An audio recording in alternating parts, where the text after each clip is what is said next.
Hi everyone, my name is Sangeeta Kutty. I am a contract lecturer in Central Queensland University, and my area of expertise is data science. I am a mother of two, so the reason why I actually moved to Queensland, the beautiful Brisbane place, was because we basically moved from New Zealand and we wanted somewhere which is very warm, as well as we could actually have bright blue days most of the days, as well as for good family life experience as well, because we wanted to change the lifestyle. So that's why we came down to Queensland, and we are enjoying it currently. um, to me, what is meant by racism?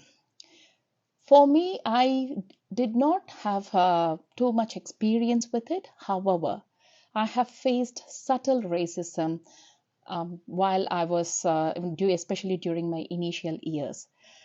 The first instance I would like to point out is basically when I'm often asked, what is your English name? My name is Sangeeta Kutty, and I don't have an English name, was my plain answer many times. Or they used to ask me, what is your shorter name, which I don't usually have. So I didn't say, often I said, no, I don't have a shorter name. And many times, whenever we are approaching, especially the customer support office, many times we looked at like we can actually feel the quizzical look on certain times when we go and approach people. So that is where we actually as a family as well as myself felt that why is there a quizzical look, because we have come here to ask a question. So that is the few instances I have experienced, as well as over the years I have seen a change in the way that they are approaching us. A simple example is recently when I went to a cosmetics shop, I just felt that first time I was called in and attended very quickly. So things are changing. That is a better side. What do you mean by inclusivity? That is one other question that many times I ask myself. Is Australia inclusive enough? It is inclusive enough because it has the potential of including many different cultures.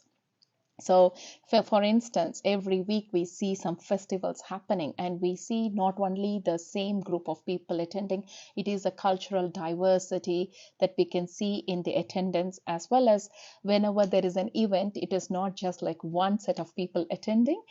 Also, how about in places where it is like bar? I still don't see that much cultural mix.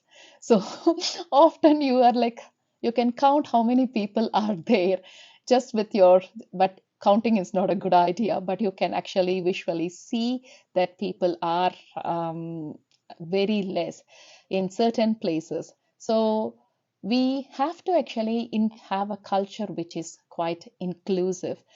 Um, Especially the younger generation are having a lot um,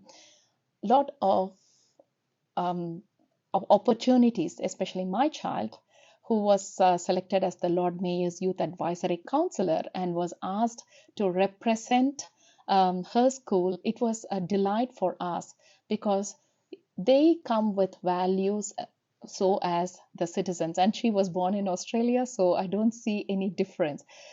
However, there are instances where I do see that we don't have that many inclusion, especially with the adults. So we don't have much representation in parliament. We don't have much representation of culturally diverse people in higher government officials. So I would like that to happen. What can we do? So simple example, when a migrant moves here, could be a small um, orientation program. That's how they run in the universities. If they could have something so simple like that, then people can understand, the new migrants can understand the culture as well as get the support that they want, which we didn't get it when we moved in. So we have to do it all by ourselves. So as sending information about new migrants to the organizations. That would help a lot. Thank you so much for your time. Thanks for listening in.